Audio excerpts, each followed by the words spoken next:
તમન્ના બંગલોમાં જોરશોરથી તમન્નાની birthday party ચાલી રહી હતી। તમન્નાની બધી મિત્રો આવી હતી। તેમના પપ્પાને મન તમન્ના પ્રિન્સેસ હતી। મહેન્દ્રભાઈ અને રીટાબેનને તમન્નાને એક અરીસો બર્થડે ગિફ્ટમાં આપ્યો। ઓહ ડેડ, ખરેખર શું મિરર છે આ તો, એકદમ કોઈ રાજકુમારી માટે હોય એવું લાગે છે। ખુશીથી ઉછળી પડતા તમન્ના બોલી, અરીસો સાચે જ અત્યંત સુંદર હતો। લંબગોળ અને આજુબાજુ સોનારી કિનારીમાં ફૂલપાની બારીક કારીગરી અને ઝીણી ઝીણી ઘૂઘરીઓનો શણગાર। તમન્ના તેને જોતી જ રહી। મહેન્દ્રભાઈ હસી પડ્યા, યસ માય પ્રિન્સેસ, છેલ્લા 3 મહિનાથી તારી માટે કંઈક અલગ પ્રકારની વસ્તુ શોધતો હતો। આઈ લવ યુ ડેડ। તમન્ના બોલતા બોલતા તેના પપ્પાને ભેટી પડી અને બોલી, અચ્છા ડેડ, આ અરીસાને મારા રૂમમાં જ મૂકી દો ને। આ બેટા, એમ જ કરીએ। દોસ્તો, જલ્દીથી વિડીયો લાઇક કરીને ચેનલ સબસ્ક્રાઈબ કરી દો તમારા ભાઈ માટે। મહેન્દ્રભાઈએ કહ્યું, bye bye, C you in college ના ગણગણાટ સાથે બર્થડે પાર્ટી પતી ગઈ। થાકી પાકીને તમન્ના રૂમમાં ગઈ। ફ્રેશ થઈને એકદમ ધ્યાનથી અરીસામાં જોતા પોતાના રૂપ ઉપર જ મોહિત થઈ ગઈ। ચલો મેડમ, કાલે કોલેજ જવાનું છે એમ ગણગણતી પલંગ પર સૂતી। પરંતુ આ શું, અરીસામાં પોતાનું પ્રતિબિંબ પડે છે, પણ સૂતેલી નહીં, ટટ્ટાર ઊભેલું। તમન્ના હેબતાઈ અને આંખો ચોળતી ઊભી થઈ। હવે પ્રતિબિંબ એકદમ બરાબર દેખાતું હતું। એટલામાં તો એના પ્રતિબિંબે બોલવાનું શરૂ કર્યું, જેમ પેલી તરફ તારી દુનિયા છે તેમ આ તરફ મારી દુનિયા છે, અરીસાની દુનિયા। કંટાળી ગયો છું આ દુનિયાથી, મને થોડીવાર માટે બહાર નીકળવું છે, તું મને મદદ કરીશ? તમન્નાને ખ્યાલ નથી આવતો કે આ વાત માત્ર ભ્રમ છે કે દુસ્વપ્ન। પ્રતિબિંબ ચૂપ થઈ ગયું। તમન્ના હેરાન પરેશાન થતી આંખો મીચીને સૂઈ ગઈ।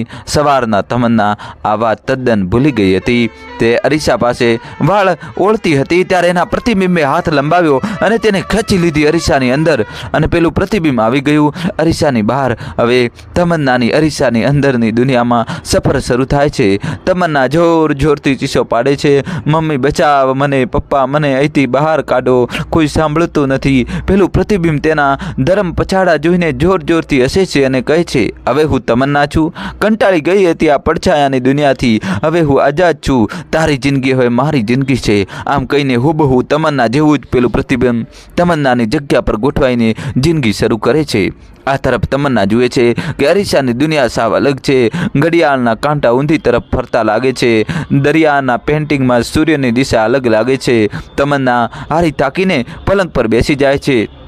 કેવી છે આ દુનિયા? તમન્નાના ઓરડાના તમામ સાધનો પ્રતિબિંબ રૂપે હાજર છે, માત્ર હાજર નથી તો પોતે। હવે તે એક પ્રતિબિંબ માત્ર બનીને રહી ગઈ છે।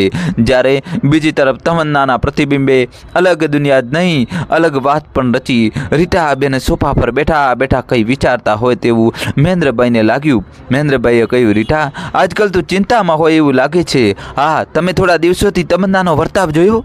પહેલાં રોજ ઘરેથી નીકળતી ત્યારે હંમેશા જય શ્રી કૃષ્ણ મમ્મી કહીને નીકળતી। 1-2 ફોન કરીએ તે શું કરે છે, ક્યાં છે, કોની સાથે છે તે પણ જણાવતી। જ્યારે હવે સવારના નીકળી જાય છે અને પાછી આવે ત્યારે નથી એને જમવાનું ભાન કે નથી બોલવાનું ભાન। રીટાબેને ઉભરો ઠાલવતા કહ્યું। મહેન્દ્રભાઈ હસી પડ્યા, બસ બસ, તું તો કેટલી નાની નાની વાતોમાં ચિંતા કરે છે। અરે ભાઈ, તારી દીકરી સ્કૂલ ગર્લ નથી રહી કે નાની નાની વાત તને પૂછશે। ચાલ આપણે તમન્નાને જ બોલાવીને પૂછીએ કે પ્રિન્સેસને કંઈ ખોટું તો નથી લાગ્યું ને?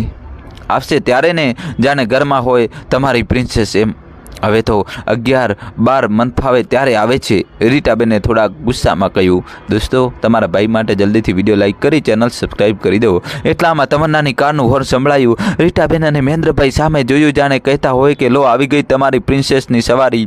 રીટાબેને બારણું ખોલ્યું, પણ આ શું? તમન્ના લથેડી ખાતી આવીને સીધી સોફા પર ફસડાઈ પડી। રીટાબેનથી ચીસ પડાઈ ગઈ। તમન્ના બેટા, તું આજે, મહેન્દ્રભાઈએ તેમને આગળ બોલતા રોકી દીધા। ચાલ તમન્નાને તેના રૂમમાં સુવડાવી દઈએ, કાલે સવારે વાત। બીજે દિવસે સવારે મહેન્દ્રભાઈએ પોતાના ખાસ મિત્ર ડૉક્ટર સિદ્ધાર્થ શેઠને પોતાના ઘેર બોલાવ્યા। ડૉક્ટર સિદ્ધાર્થ મનોચિકિત્સક હતા। રીટાબેન પણ તેમની સાથે વાતોમાં જોડાયા। તેમને થોડા ડરેલા જોઈને ડૉક્ટર સિદ્ધાર્થે કહ્યું, શું વાત છે ભાભી, તમન્નાનું આટલું ટેન્શન કેમ કરો છો? તેને મિત્રોનો આગ્રહને કારણે ડ્રિંક્સ લીધું હશે। કંઈ નહીં, એ વાત નથી, કાલે તમન્ના નશામાં કંઈક અલગ જ બોલતી હતી। રીટાબેન અચકાતા બોલ્યા, રીટા, તું કાલે રાતથી અપસેટ છે, જા જઈને આરામ કર। મહેન્દ્રભાઈ બોલ્યા, 1 મિનિટ મહેન્દ્ર, ડૉક્ટરે કહ્યું, ભાભી માંડીને વાત કરો, કાલે રાતે તમન્ના ઘરે આવી પછી શું થયું? તમન્ના ઘરે આવી ત્યારે લથડીયા ખાતી આવી, પછી મેં તેને પલંગમાં સુવડાવી ત્યારે તે કોઈક એવું બોલતી હતી કે તું બેવકૂફ બની ગઈ, અને જો હું આજે તારી જગ્યા પર છું અને તું એકદમ ઊંઘમાં સરી પડી. તેની આ હાલત જોઈને રાતના હું ત્યાં જ સૂઈ ગઈ. રીટા, તું થાકી ગઈ છે, પ્લીઝ આરામ કર. મહેન્દ્રભાઈ થોડા ચીડાઈને બોલ્યા. મહેન્દ્ર, મારી વાત માનો. થોડી વાર પછી તમન્નાનો બડબડાટ પાછો ચાલુ થઈ ગયો કે જોયું, કીધું તું ને મેં તને, પણ તું નહીં માને. હવે જો તારા શું હાલ કરું છું. ડૉક્ટર સિદ્ધાર્થે ધ્યાનથી બધી વાતો સાંભળીને કહ્યું, તમન્ના પર ધ્યાન રાખજો. તેની દરેક હિલચાલનું, દરેક વાતનું ચોક્કસ કંઈક તો કારણ છે.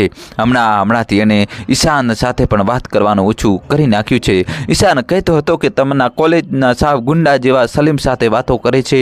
ખરી રીતે આ વાત કહેવા હું આવવાનો જ હતો, ત્યાં મહેન્દ્રનો ફોન આવ્યો. ચાલ મહેન્દ્ર, હું નીકળું છું, પછી કંઈ કામ હોય તો ક્લિનિક પર આવજે. મહેન્દ્રભાઈએ આ પાડવા માટે માથું ધુનાવ્યું. દોસ્તો, જલ્દીથી ચેનલ સબસ્ક્રાઇબ કરી દો. રીટાબેન હળવો નિશાસો નાખીને તમન્નાની રૂમમાં ગયા. તે તૈયાર થઈ રહી હતી. રીટાબેન રૂમમાં ગયા, પણ તમન્નાએ તો ન તો તેના તરફ કંઈ ધ્યાન આપ્યું, ન તેમની સાથે વાત કરી. રીટાબેન તમન્નાને જોઈ મનમાં બોલ્યા કે સાચે જ મારી દીકરી મોટી થઈ ગઈ છે. ત્યાં જ તમન્નાએ પર્સ ઉપાડીને રૂમનો દરવાજો ખોલ્યો. એટલે રીટાબેન બોલ્યા, અરે બેટા, વાળ બરાબર નથી, જરાક અરીસામાં જોઈને બરાબર કરી લે ને દીકરા. તમન્નાએ એવી રીતે રીટાબેન સામે જોયું જાણે તેમણે કંઈ ગુનો કરી નાખ્યો હોય, અને દરવાજો પણ પછાડીને બંધ કર્યો. રૂમમાંથી બહાર નીકળતા રીટાબેન બારી પાસે ગયા ત્યારે તેમના પગ નીચેની જાણે જમીન સરકી ગઈ. તમન્ના કોઈ 2-4 ગુંડા જેવા છોકરાઓ સાથે ઊભી છે અને તેના એક હાથમાં છે સિગારેટ. રીટાબેને તરત જ મહેન્દ્રભાઈને વાત કરી. ચિંતાથી પરેશાન મહેન્દ્રભાઈ અને રીટાબેન તાબડતોડ ડૉક્ટર સિદ્ધાર્થના ક્લિનિક પર જઈ પહોંચ્યા. ડૉક્ટરને વાત શરૂ કરી. ભાભી, આ વાતમાં જરૂર કંઈ ભેદ છે. સાવ અચાનક આપણી તમન્ના આટલી બધી બદલાઈ જાય એવી નથી. તમે બધી વિગતે મને વાત કરો. સાચે સિદ્ધાર્થભાઈ, પણ મને જ કંઈ ખાસ ખ્યાલ નથી આવતો. બસ એના બર્થડેની આ બધું બદલાયેલું લાગે છે. દોસ્તો, જલ્દીથી વિડીયો લાઈક કરી દો. બર્થડે પર પણ કંઈ ખાસ ધમાલ નહોતી, ફક્ત એની બધી ફ્રેન્ડને બોલાવી હતી. મહેન્દ્ર એને એક અરીસો ભેટ આપ્યો ત્યારે તો એ ખૂબ ખુશ હતી. કંઈ એવું બન્યું પણ નથી. મિરર, મહેન્દ્ર, ચાલ આપણે તારી ઘરે જઈને તમન્નાનો રૂમ જોઈએ. કદાચ કંઈ મળી આવે ને આપણને એના બદલાયેલા સ્વભાવની કંઈક ભાળ મળે. ડૉક્ટરે તમન્નાના રૂમમાં કોમ્પ્યુટર, કબાટ, ખાનાઓ બધું જોયું. ખાસ કંઈ કશું ના મળ્યું. થાકીને ડૉક્ટરે તમન્નાના પલંગ પર બેસી ગયા. નિરાશ વદને તેઓ ઉઠ્યા અને એક નજર અરીસા સામે નાખી. અરીસા પર હાથ ફેલાવતા તેઓ બોલ્યા, બિલિયટ, હેપી બર્થડે બેટા. તું સાવ આવી કેમ થઈ ગઈ છે?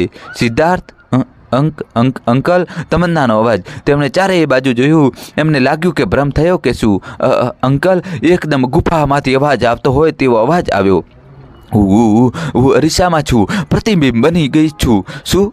ડૉક્ટર સિદ્ધાર્થ એકદમ ભટકીને અરીસાથી દૂર થઈ ગયા. રૂમમાં શાંતિ ફેલાઈ ગઈ. 2-3 મિનિટ પછી તે અરીસાની નજીક ગયા ત્યારે પાછો અવાજ આવ્યો.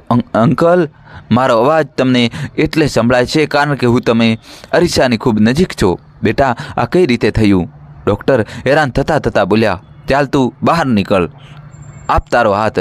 તારો પડછાયાને અમે પહોંચી વળશું. નહીં અંકલ, તે અરીસાની એકદમ નજીક આવશે ત્યારે જ અદલાબદલી શક્ય થશે, અને તે કોઈ પણ રીતે અરીસાની નજીક આવતી જ નથી.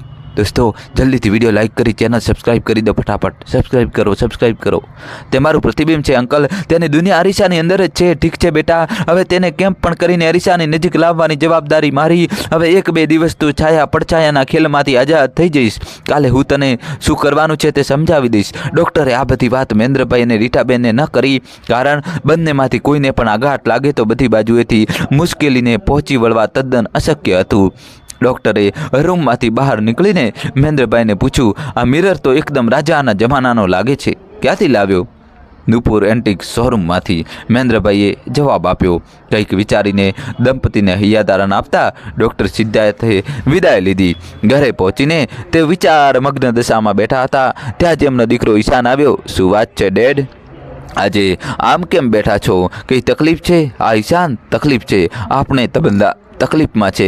તેમણે ધીમે રહીને ઈશાનને બધી વાત કરી. દોસ્તો કહાની છેલ્લા સુધી જોજો, હવે નવો ટ્વિસ્ટ આવશે. આ તદ્દન અશક્ય છે ડેડ. અરીસામાંથી બહાર આવવું ને અંદર જવું એવું કંઈ હોતું હશે. આ ઈશાન પણ અરીસો અંત્ય જૂનો છે. હું નિપુર શોરૂમમાં પણ જઈ આવ્યો. ત્યાંના ડીલરે કહ્યું કે રેકોર્ડ મુજબ આ અરીસો ઇજિપ્તની રાણીનો હતો અને અત્યંત મોંઘી કિંમતે મહેન્દ્રભાઈએ તમન્ના માટે લીધો. કદાચ તે પ્રતિબિંબ ન હોય અને કોઈ અતૃપ્ત આત્મા પણ હોય કે જેને શરીરની ગરજ હોય અહીં જીવવા માટે. આપણી તમન્ના તેમાં નિમિત્ત બની ગઈ. બેટા ઈશાન.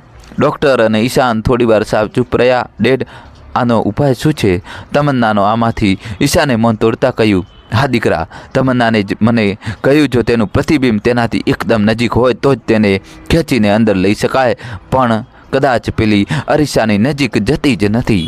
રીટા ભાભી પણ કંઈક આવી વાત કરતા હતા. ઓકે ડેડ, હવે મારી વાત સાંભળો, કહીને ઈશાને પોતાનો પ્લાન ડૉક્ટર સિદ્ધાર્થને કહ્યો. Well done.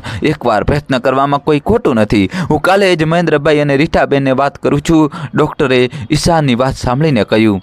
ડૉક્ટર સિદ્ધાર્થે સવાર પડતા જ મહેન્દ્રભાઈને ફોન કરીને ક્લિનિક પર બોલાવ્યા. હવે એકદમ સંભાળીને કામ લેવાનું હતું. શું વાત છે ડૉક્ટર? સવારમાં મને અહીંયા બોલાવ્યો? બધું બરાબર છે ને? મહેન્દ્રભાઈએ ચિંતાતુર અવાજમાં કહ્યું. હા ભાઈ હા, બરાબર જ છે.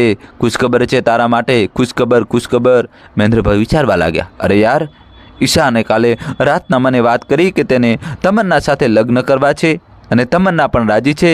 છોકરી જો ને 21મી સદીની હોય પણ લગ્નની વાત આવે એટલે તેને કહેતા શરમ તો આવે ને.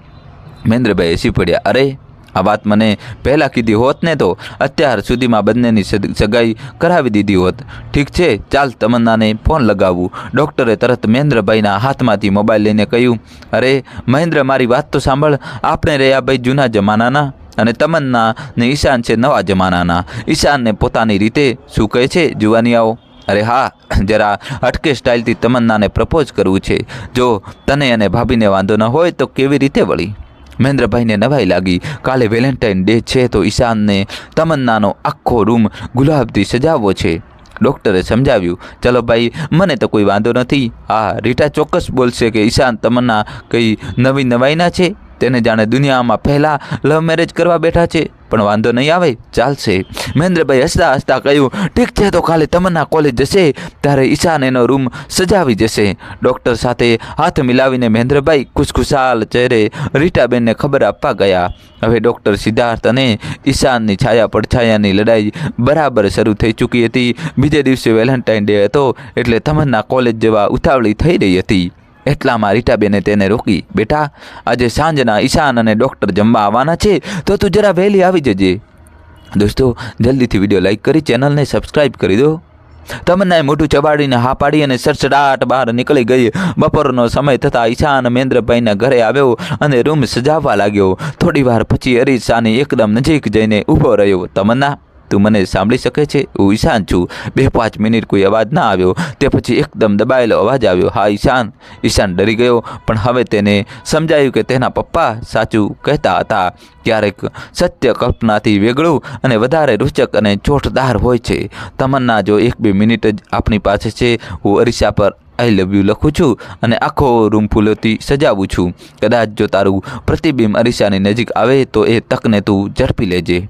હા ઈશાન, તમન્ના બોલી. ઈશાને રૂમમાં ફૂલોના ગુલદસ્તા, ટેડી બેર, ગિફ્ટ્સ મૂકવાની શરૂઆત કરી. હવે વારો હતો અરીસાનો. ત્યાં ઈશાને લાલ રંગની લિપસ્ટિકથી મોટા અક્ષરે લખ્યું આઈ લવ યુ તમન્ના અને ખૂબ ઝીણા અક્ષરે પોતાનું નામ નીચે લખ્યું. કદાચ માત્ર નામ જોવા માટે પણ પેલી નજીક આવે તો તમન્ના તેને ખેંચી શકે. સાયન્સ પર શ્રદ્ધા રાખતા ઈશાનથી તમન્નાના ટેબલ પર પડેલી ગણેશજીની પ્રતિમા સામે હાથ જોડાઈ ગયા અને તે મનોમન બોલી ઉઠ્યો. હે વિઘ્નહર્તા, સત્ય પરેશાન થઈ શકે છે, પરાજિત નહીં. આજે તમારે અમને સાથ આપવાનો છે. અમારું વિઘ્ન હરવાનું છે. ઈશાની આંખોના કૂણા ભીંજાઈ ગયા. તે તમન્નાને આ રીતે જોઈ શકતો ન હતો. કામ પૂરું કરીને સડસડાટ તેના રૂમમાંથી બહાર ચાલ્યો ગયો. બસ હવે તો નકલી તમન્ના આવે એટલી વાર. રીટા ભાભી, મહેન્દ્રભાઈ, ઈશાન અને ડૉક્ટર સિદ્ધાર્થ ડાઇનિંગ ટેબલ પર બેઠા વાતો કરતા હતા. રીટાબેન બોલ્યા. જોયું આ છોકરી? આજે મેં એને કીધું હતું કે તમે લોકો જમવા આવવાના છો, પણ છતાં છે ને એને કંઈ પરવા. 10 વાગી ગયા પણ હજુ આવી નથી. ડૉક્ટરે કહ્યું. અરે ભાભી, કંઈ વાંધો નહીં, અમે ઘરમાં તો છીએ. દીકરી આવે પછી તેને મળીને જ નીકળીએ. ત્યાં જ ડોરબેલ વાગી અને સાથે ઈશાનના હૃદયના ધબકારા વધી ગયા. હવે માત્ર 2 શક્યતા હતી. દોસ્તો જલ્દીથી વિડીયો લાઇક કરી ચેનલ સબસ્ક્રાઈબ કરી દો. તમન્ના થોડી વારમાં આઝાદ થઈ જાય અથવા તો કંઈ જ ના થાય. નકલી તમન્નાએ ઘરમાં પ્રવેશીને ન તો ઈશાન સાથે વાત કરી કે ન તો ડૉક્ટર સામે જોયું. રીટાબેન હજી બોલવા જાય કે બેટા અંકલ આવ્યા છે ત્યાં તો તમન્ના જેનું નામ સસરાટ તેના રૂમમાં ચાલી ગઈ. ઈશાનને દોડીને તેના રૂમમાં જવાનું મન થયું પણ તેને ખબર હતી કે આ ખેલ હવે છાયા પડછાયાનો છે અને ત્યાં પોતે જશે તો કામ બગડી જશે. તમન્નાએ રૂમ ખોલીને જોયું તો ચકિત થઈ ગઈ. આટલા બધા ફૂલો, ગિફ્ટો અને ટેડીબેર, આ શું છે? આ બધું કોણે સજાવ્યો છે આ રૂમને? આખરે એ નિર્ણાયક ઘડી આવી પહોંચી. એક વસ્તુઓ જોતી તે બેજાનપણે અરીસા પાસે આવી પહોંચી. જ્યાં તે નામ વાંચવા ગઈ ત્યાં ચીલ ઝડપે તમન્નાએ અંદરથી તેનો હાથ ખેંચ્યો અને ઝડપથી તેને અંદર તરફ ખેંચી પોતે બહાર નીકળી ગઈ. તમન્ના હવે બહાર નીકળીને તરત જ અરીસાથી દૂર ખસી ગઈ. છાયા પડછાયાના ખેલનો છેવટે અંત આવ્યો, પરંતુ હવે એક નવી સમસ્યા ઊભી થઈ. અરીસાને અહીંથી દૂર ખસેડવો જરૂરી હતો, પરંતુ હવે તે તેની નજીક કદી નહીં જાય, નહીં તો કોઈ બીજાને પણ જવા દે. એટલામાં તમન્નાએ પોતાના કોમ્પ્યુટર ટેબલ પાસે પેપરવેટ જોયું. તેને દૂરથી ઊભા જોરથી અરીસા પર ઘા કર્યો. ખણાના અરીસો તૂટવાનો અવાજ આવ્યો. મહેન્દ્રભાઈ અને રીટાબેન એકદમ જ ઊભા થઈને તમન્નાના રૂમ તરફ દોડ્યા. જ્યારે ડૉક્ટર સિદ્ધાર્થ અને ઈશાને એકબીજાને ઈશારાથી સમજાવી દીધું કે છાયા પડછાયાના ખેલમાં જીત આપણી થઈ છે. મહેન્દ્રભાઈએ તમન્નાના રૂમનો દરવાજો કૂટ્યો. બેટા શેનો અવાજ હતો? તું ઠીક છે ને? હા પપ્પા, હું ઠીક છું. હું એમ જ પેપરવેટ લઈને ટેબલ પાસે ઊભી હતી. અચાનક પેપરવેટ મારા હાથમાંથી છટક્યું અને સીધું અરીસા પર વાગ્યું. તમન્ના દરવાજો ખોલતા બોલી, વાંધો નહીં દીકરા, પણ તને લાગ્યું તો નથી ને? ના પપ્પા, હું એકદમ ઓલરાઈટ છું. દોસ્તો જલ્દીથી ચેનલ સબસ્ક્રાઈબ કરી દો. તમન્ના ઈશાન સામે જોતા બોલી. રીટાબેન બોલ્યા, ચાલ બેટા, હવે આ રૂમમાંથી અરીસો હટાવીને બધી સફાઈ કરાવી લઉં. મારી દીકરીને ક્યાંક લાગી જશે. તમન્ના લાડ કરતી બોલી, મમ્મી તારા હાથની દાળ ઢોકળી તો ખવડાવ. તીખું તમતમતું ખાઈને કંટાળો આવી ગયો છે. હવે આપણું ગુજરાતી ફૂડ જિંદાબાદ. રીટાબેન ખુશ થતા રસોડામાં ચાલ્યા ગયા. મહેન્દ્રભાઈ અને ડૉક્ટર ડ્રોઈંગ રૂમમાં વાતોએ વળગ્યા. ઈશાને તમન્નાને કહ્યું, તમન્ના સાચું કહું, હું પહેલાં પ્રેમમાં નહોતો માનતો, હવે તમન્નામાં માનું છું. એટલે પ્રેમ પર વિશ્વાસ છે. તું હા પાડીશ તો ગમશે અને ના પાડીશ તોય કંઈ ખૂટે નહીં. જાઉં? હા, એટલું જરૂર છે કે જિંદગીના દરેક રસ્તા પર અને દરેક લડાઈમાં તું સાથે હશે તો બધા રસ્તા સહેલા લાગશે અને લડાઈ લડવાની મજા આવશે. અને બસ તમન્ના વચ્ચે જ બોલી ઉઠી, મને જરા હા કહેવાનો મોકો તો આપ યાર. ઈશાન હસી પડ્યો. તમન્ના ઈશાનના કાન પાસે ઓઠ લાવીને પૂછ્યું, ડરી ગયો તો? તેને કહ્યું, મરી ગયો તો તમન્ના. તમન્નાની આંખોમાં પાણી આવી ગયા. આંસુ લૂછતા તે બોલી, ઈશાન તને નથી લાગતું કે માણસની સુખની કામના એ અરીસાના પ્રતિબિંબ જેવી છે? જીવનમાં સંઘર્ષ કરીને તે જે વસ્તુ મેળવવાનો પ્રયત્ન કરે છે તે વસ્તુ જ ક્યારેક તેને દુઃખ લાવી મૂકે છે. હૃદયરૂપી અરીસામાં આત્મદર્શન કરવાની જગ્યાએ તે પોતાના રૂપ, પોતાની સત્તાથી મોહિત થાય છે અને પરિણામે શરૂ થાય છે મુશ્કેલીઓની વણઝાર. તેમાંથી તેને બચાવી શકે છે એકમાત્ર પ્રેમ તત્વ, કુટુંબીજનોનો સ્નેહ અને મિત્રોની હૂંફ. મુશ્કેલી આવે છે ત્યારે જ માણસને માણસની કિંમત સમજાય છે, ખરું ને? ખૂબ સાચી વાત તમન્ના કહી. ઈશાને તમન્નાના હાથમાં હાથ મૂક્યો. તમન્ના અને ઈશાની સગાઈ વખતે ઈશાને તમન્નાને ભેટરૂપે જ્યારે એક અરીસો આપ્યો ત્યારે તમન્નાએ કહ્યું, આમાં પણ ગોટાળો જ છે. જો ને હું જોવા જાઉં છું મારું પ્રતિબિંબ અને મને દેખાય છે માત્ર તું જ. ઈશાન હસી પડ્યો અને તમન્ના ઈશાનની નિર્દોષ પૂરી આંખોમાં ડૂબી ગઈ. દોસ્તો કહાની કેવી લાગી કોમેન્ટ્સમાં જણાવજો અને કોમેન્ટ્સમાં તમારે જય શ્રી રામ તો લખવું જ પડશે અથવા ઇમોજી ગમે તે લખી દો. વિડીયો લાઇક કરીને ચેનલ સબસ્ક્રાઈબ કર્યો. ધન્યવાદ.